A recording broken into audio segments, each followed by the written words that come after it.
Students, here I am with the new lecture on the topic of French Revolution, class 9 standard. Let us understand the meaning of the French Revolution. Revolution क्या होता है? कोई sudden change society में आता है, वो भी revolution है. अगर आपकी ज़िंदगी में कोई बहुत बड़ा बदलाव आ जाता है, आप पढ़ने के लिए मोटिवेट हो जाते हो, तो वो भी अपने आप में एक रेवोल्यूशन ही कहा जाएगा. सो हम यहाँ पे बात कर रहे हैं 14 जुलाई 1789 की.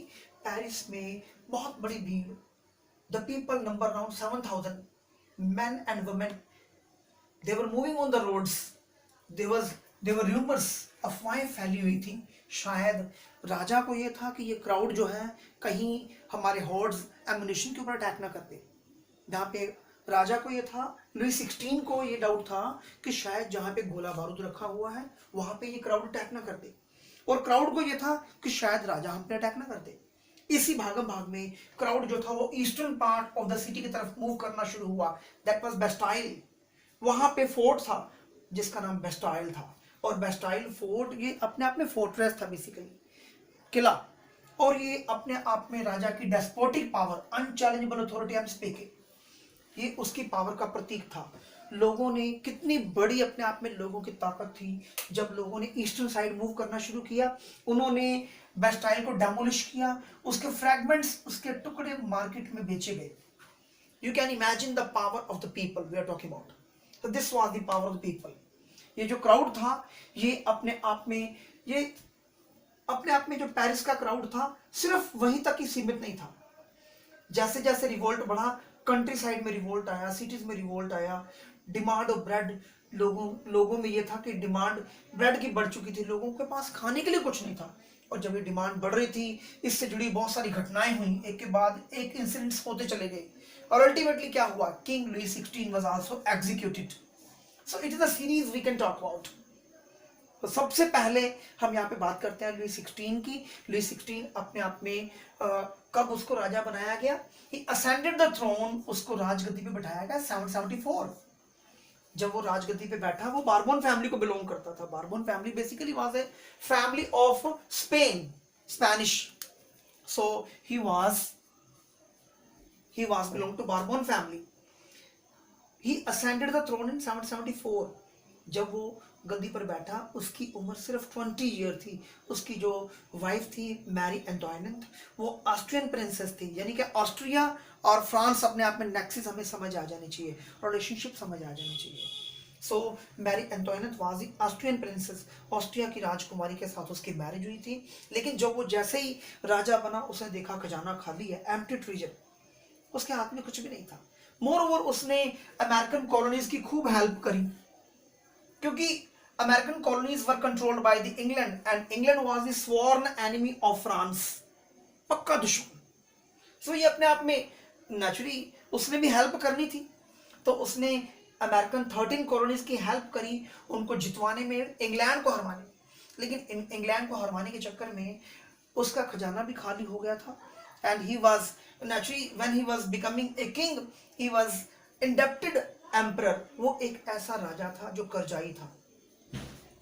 कर्जाई होने के पीछे और भी बहुत सारे कारण थे, जैसे उसके एक्सपेंसेस किस तरह के थे, उसके खर्चे किस तरह के थे. आर्मी का खर्चा, कोर्ट का खर्चा, गवर्नमेंट ऑफ ऑफिशियल्स का खर्चा, ये भी अपने आप में बहुत बड़ी प्रॉब्लम. उसके अलावा यूनिवर्सिटी टीचर्स जो थे, उनको भी सैलरी पे करनी होती थी, कहाँ से पे की जाए. सो ये हम उस समय की प्रॉब्लम की बात कर रहे हैं. जब वो राजा बना था, उसके पास कौन कौन सी समस्याएं थी. ये सोसाइटी ऑफ फ्रांस किस तरह की सोसाइटी थी, किस तरह का पार्ट से डिवाइडेड थी. First state and second state.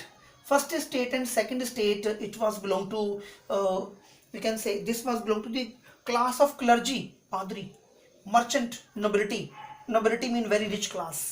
So first and second estate was mostly combined, and they were helping each other.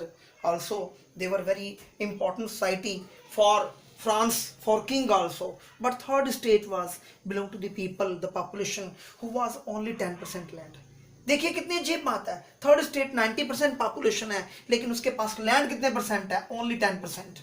उसमें कौन है, सर्व्स, लैंडलेस फार्मर्स, उसमें पुअर पीजेंट्स थे.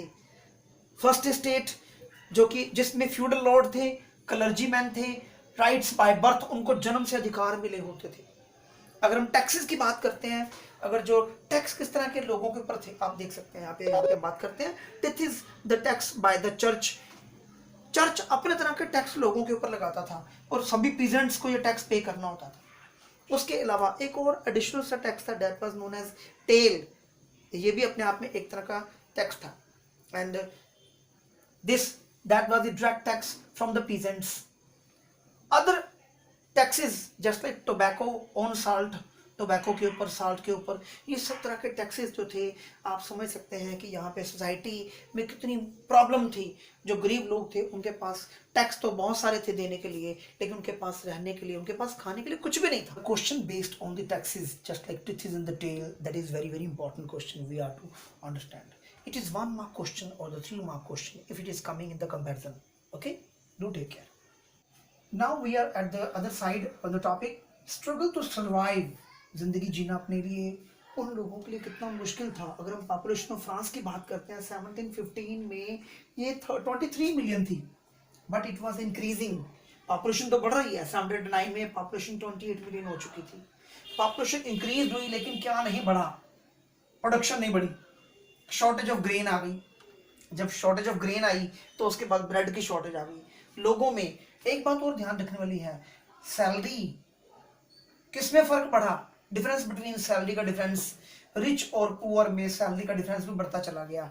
रिच जो है बहुत ज्यादा पैसा कमा रहा है, लेकिन गरीब का पैसा कम हो रहा है।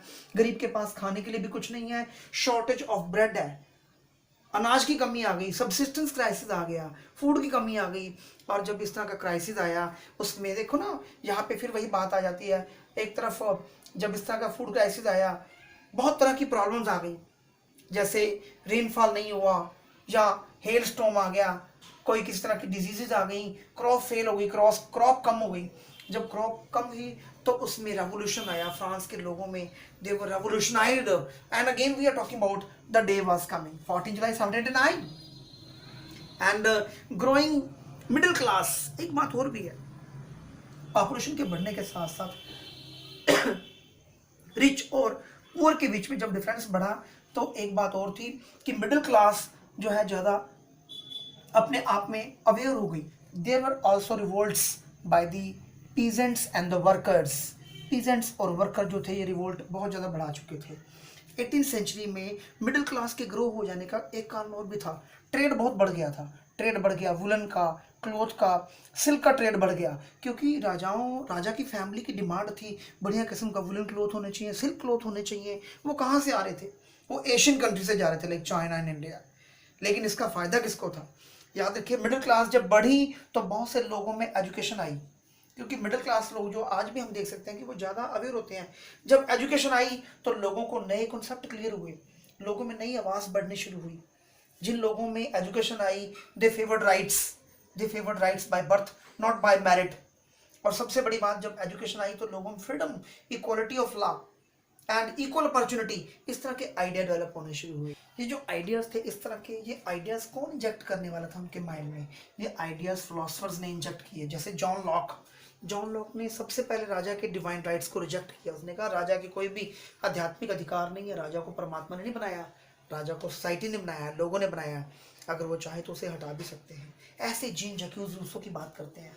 ही also give 2 volumes to the society, 2 books to the society related with the 2 tales of the government। उसने एक किताब लिखी which was going to be very famous among the people। Montesquieu एक और बहुत बड़ा फिलोसफर, जिसकी किताब थी द स्पिरिट ऑफ लॉज, कानून की आत्मा। तो उसने इस किताब में क्या डिफाइन किया, उसने कहा division of the power of the government. उसने कहा जो गवर्नमेंट की पावर होती है, it should be divided between legislature, executive and judiciary. उसने कहा गवर्नमेंट जो है, लेजिस्लेचर यानी कि law making body, law implementing body and law protecting body, ये होनी चाहिए। एंड सबसे बड़ी बात थी कि लेजिस्लेचर, एग्जीक्यूटिव और जुडिशरी का जो पहला एक्सपेरिमेंट था, हमें अमेरिकन इंडिपेंडेंस के बाद देखने को मिला। वहाँ पे लोगों को इंडिविजुअल राइट्स मिले, इंडिविजुअल राइट्स जो कि philosophers of France, philosopher of the world, they were giving the idea. यहाँ पे एक और फिलोसफर का नाम भी मिस है, दैट इज वॉल्टेयर। और आपको पता होना चाहिए कि वॉल्टेयर के जो आइडियाज़ हैं, ये मोस्ट फेमस आइडियाज़ कहे गए थे उस समय। He was also giving satire notes and becoming making cartoons related the king of the France also. And now we are going to discuss some outbreak of the revolution. ये outbreak अपने आप में किस तरह से हुआ, ये रेवोल्यूशन हुआ कैसे है। टैक्स इंपोज करने की बात आई जब राजा को ये था कि नहीं भी नए टैक्स लगाने हैं। मैं पहले बात भी कर चुका हूं कि उस समय राजा अपने आप में बिल्कुल कंगाल था। Louis 16 was only indebted king, एक तरह का कर्जाई राजा था वो, तो उसको टैक्स तो लगाना ही था। तो उसने एम्परर ने कहा देखो भी टैक्स लगाना पड़ेगा। सो उसको टैक्स लगाने के लिए भी एक सिस्टम होता था कि उसको परमिशन लेनी पड़ती थी स्टेट जनरल से। State general was the body of the parliament, like parliament, but state general was dominated by mostly dominated by the king, because first and second state and third state having one vote value only. There was not a number of the people, it was not matter, it was not having number of the people. तो इस तरह से first state का भी एक vote माना जाता था, सेकंड स्टेट का भी, थर्ड स्टेट का भी एक वोट माना जाता था। आप बड़े हैरान होंगे लास्ट टाइम मीटिंग कब हुई होगी, 1614, यानी कि 1789 से पहले स्टेट जनरल की लास्ट मीटिंग कब बुलाई गई थी, 1614 एडी में। अगर फर्स्ट स्टेट सेकंड स्टेट के मेंबर की बात करें तो दोनों के जो कुल मेंबर थे दोनों के वो 300 थे, और वो हमेशा बैठते थे। जब भी उनकी मीटिंग बुलाई जाती थी उनके लिए बढ़िया चेयर लगती थी, लग्जरी सिटिंग होती थी उनके लिए। और जो थर्ड स्टेट के मेंबर थे, हालांकि उनकी गिनती ज़्यादा थी, 600 होने के बावजूद भी because they were the poor members, man and women standing, उनको दोनों तरफ खड़े होना पड़ता था, लाइंस में खड़े होना पड़ता था। और अब की बार जब मीटिंग बुलाई गई थी 1789 में, जो मीटिंग बुलाई गई उसमें वो लोग अपने साथ 40,000 लेटर भी लेकर आए, ग्रीवेंसीज, जिसमें नाराजगी थी, गिले शिकवे थे, सर हमारे पास खाने के लिए ब्रेड नहीं है, हम क्या करें, हम कहाँ जाएं, but they were not listen at all. तो इस तरह की जो समस्याएं थी। लेकिन रूसो, आपको पता है मैं पहले भी इसका बात कर चुका हूं, रूसो ने एक किताब लिखी थी सोशल कॉन्ट्रैक्ट। उसने कहा था कि सबसे पहले कभी ना कभी समझौता हो जरूर हुआ होगा। उसने कहा कि समाज समझौते के ऊपर डिपेंड है, राजा भी समझौते के अधीन ही राजा बना होगा कभी ना कभी। And he was speaking about the 1 person 1 vote value. उसने कहा हर आदमी की एक वोट वैल्यू होनी चाहिए।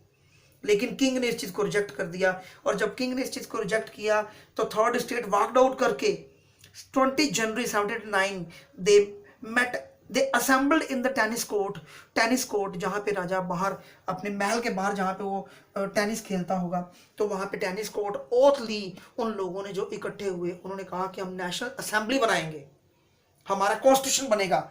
नेशनल असेंबली के लिए उन्होंने अपनी गैदरिंग करी, और जो लीडर थे, इसके सबसे बड़े जो इंपॉर्टेंट लीडर थे, देवर दी मिराबो एंड एबेजाए। मिराबो जो था ये एक नोबल फैमिली में उसका जन्म हुआ था, लेकिन वो फ्यूडलिज्म को रिजेक्ट करता था। उसने कहा था कि सामंतशाही सिस्टम गलत है। फ्यूडल्स जो राजा को सपोर्ट करने वाले थे, राजा को रिसोर्सेज प्रोवाइड करवाते थे किसानों से लेकर, उसने कहा कि ये फ्यूडलिज्म बिल्कुल गलत सिस्टम है, इसको बिल्कुल फेवर नहीं किया जाना चाहिए। सबसे बड़ी बात कि उसकी जो स्पीचेस थी they were most powerful in the Versailles, in the city of Versailles.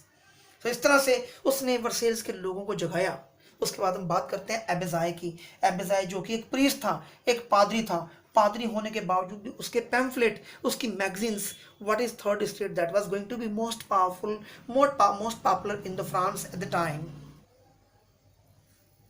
Tennis court oath के बाद लोगों ने कमिट किया कि जब तक नेशनल असेंबली नहीं बनेगी they will not leave the place, and जब तक कॉन्स्टिट्यूशन नहीं कंप्लीट होगा, the process of the constitution must be completed, they thought. And एक तरफ नेशनल असेंबली की बनने की प्रोसेस जारी है, दूसरी तरफ फ्रांस में टर्मोइल फैल चुका है, टर्मोइल, अफरा तफरी का माहौल, एक ऐसा माहौल, क्योंकि फसल खराब हो चुकी थी उस साल। और ये we are again going to the topic of 14 July 1789। फसल खराब हो गई है, अनाज की कमी आ गई है, people are mad for bread. आदमी लोग, जो औरतें खासतौर पे क्यू में हैं अपने बच्चों के लिए कि नहीं हमारे बच्चों को ब्रेड मिलनी चाहिए, जबकि राजा को यही नहीं पता कि ब्रेड और रोटी, अगर रोटी नहीं मिल रही उनको ब्रेड दे दो। He was speaking to the people when somebody was going to ask about the food from the king. But anyhow the revolution in the countryside was also there. Countryside में किस तरह की situation थी, अगर गाँव की बात करते हैं वहाँ पे किस तरह का माहौल था। कंट्री साइड में बहुत बड़े बड़े लैंडलॉर्ड, मैन्योर, तो उनके घरों पे अटैक किए गए। गांव के लोगों ने, peasants got together and attacked on the chateaux small fortresses in the rural areas. वहाँ पे उनके रिकॉर्ड को, जितने भी जो होर्ड थे, जितना भी अनाज के भंडार थे, उनको लूटा गया, उनके सभी रिकॉर्ड्स को जला दिया गया। लुई 16 ने अल्टीमेटली एक्सेप्ट किया कि कॉन्स्टिट्यूशन को मैं मानता हूं, and he had to agree with the constitution. उसको ये मानना पड़ा कि संविधान ऊपर है और वो नीचे है, वो संविधान को फॉलो करेगा, संविधान उसको फॉलो नहीं करेगा। नेशनल असेंबली ने इस बात को मनवाया। नेशनल असेंबली ने एक डिक्री पास करी, एक ऑर्डर पास किया। इस ऑर्डर के बाद डिसाइड हुआ कि जितने भी फ्यूडल लॉर्ड थे, जितने भी बहुत बड़े बड़े जो लैंड लॉर्ड थे, उन सभी के अधिकार खत्म कर दिए गए थे, उनकी प्रॉपर्टी कन्फिस्केट कर ली गई थी, जब्त कर ली गई थी। राइट्स ऑफ क्लर्जी, पादरी के अधिकार, पादरी की जो भी जितनी भी उनकी प्रॉपर्टी थी, जितने बड़े बड़े जो महल थे उनके पास, उन सबका जो कंट्रोल था वो भी ले लिया गया था उनसे। And new constitution was framed in the France in 1791। 1781 में नया कॉन्स्टिट्यूशन बनाया गया, जिसमें डिसाइड हुआ कि राजा की पावर भी लिमिटेड है। सेपरेशन ऑफ पावर डिसाइड किया गया। लेजिस्लेचर, एग्जीक्यूटिव, जुडिशरी, ये अपने आप में सेपरेशन ऑफ पावर के ऊपर काम करेंगे। Vote right was only to men, लेकिन कुछ कमियां भी थी इसकी, नेशनल असेंबली की।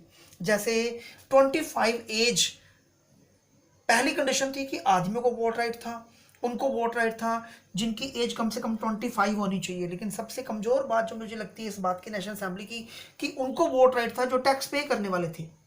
यानी कि आदमी और औरतें, इनमें भी डिफरेंस देखा गया था। National assembly drawback we can talk about, man were active citizens and the women were passive. Active citizen mean जितने भी फैसले करने का अधिकार था अपने परिवारों में, ये सभी आदमियों के पास था, औरतों के पास नहीं था। उस समय के समाज की बात करते हैं।